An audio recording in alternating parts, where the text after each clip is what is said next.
Hi നമസ്കാരം ഫാസിലാണ്. എന്നോട് ഈ അത്തിക്കൃഷിനെ കുറിച്ചിട്ട് പലരും പല രീതിയിലുള്ള ഡൗട്ടുകൾ ചോദിക്കാറുണ്ട്. അപ്പൊ അതിൽ അധികം ആൾക്കാരും ചോദിക്കുന്നതാണ് നമ്മൾ അത്തി നട്ട് പക്ഷെ നട്ടിട്ട് ഒരു അനക്കുമില്ല, ചെടി ഇങ്ങനെ മുരടിച്ച് നിൽക്കുകയാണ്, കായ്ഫലമൊന്നും കാര്യമായിട്ട് വരുന്നില്ല എന്ന്. അതേപോലെ തന്നെ ചോദിക്കുന്നതാണ്, പലരും ചോദിക്കുന്നതാണ്, കാരണം അത്തി കായ് ആവുന്നുണ്ട് പക്ഷെ കായ് ഇങ്ങനെ നിൽക്കുകയാണ്. അപ്പൊ എത്ര മാസം ആവണം ഈ കായ് ഒന്ന് പാകാവാൻ? കാരണം വളർച്ച കാണുന്നില്ല, ഇപ്പൊ ഒരു മാസത്തിന്റെ മേലായി ഇങ്ങനെ സ്തംഭിച്ച് നിൽക്കുകയാണ്. അപ്പൊ അത് എത്ര മാസം കൊണ്ടാണ് പാകാവാന്നൊക്കെ ചോദിച്ചിട്ടുണ്ട്. അപ്പൊ ഒന്നാമത്തെ ഒരു കാര്യം എന്ന് പറഞ്ഞാൽ നമ്മള് അത്തിച്ചെടി നമ്മളിങ്ങനെ വളർച്ചയില്ലാതെ മുരടിച്ച് നിൽക്കുന്നതിന്റെ കാരണം അമിതമായിട്ട് നമ്മൾ വെള്ളം കൊടുത്തിട്ടോ അല്ലെങ്കിൽ മഴ കൊണ്ടിട്ടൊക്കെയാണ്.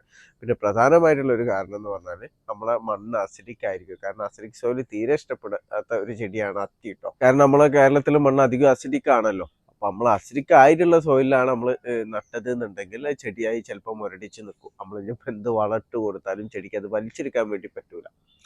അപ്പോൾ അത്തി നടുന്നതിന് മുന്നായിട്ട് നമ്മൾ മണ്ണ് നല്ല രീതിയിൽ തന്നെ കുമ്മായിട്ടിട്ടോ മറ്റെന്തെങ്കിലും മാർഗത്താലോ മണ്ണ് ന്യൂട്രൽ ആക്കി വെക്കണം. പിന്നെ അമിതമായിട്ട് പൊളിപ്പിച്ച വളങ്ങളോ അങ്ങനെ സ്ലറികളൊക്കെ കഴിയുന്നതും ഒഴിച്ചു കൊടുക്കാതിരിക്കുക. കാരണം നമ്മൾ പോട്ടി മിക്സ് റെഡി ആക്കുമ്പോൾ വളങ്ങൾ ഇട്ട് കഴിഞ്ഞാൽ പിന്നെ പോഷകങ്ങൾ നമ്മളൊരു 3 മാസം കഴിഞ്ഞിട്ട് അടിവളങ്ങൾ ചെറിയ തോതിൽ ഇട്ട് കൊടുത്താൽ മതി. അതിനിടയ്ക്ക് വേണ്ട പോഷകങ്ങളൊക്കെ നമ്മൾ ഫോളിയർ വഴി കൊടുക്കുന്നതാണ് നല്ലത് കേട്ടോ. പിന്നെ അടുത്ത് ചോദിച്ചിട്ടുള്ള മറ്റേതാണല്ലോ നമ്മളെ കായ് ആയിട്ട് എത്ര മാസം ആവണം എന്നുള്ളത്.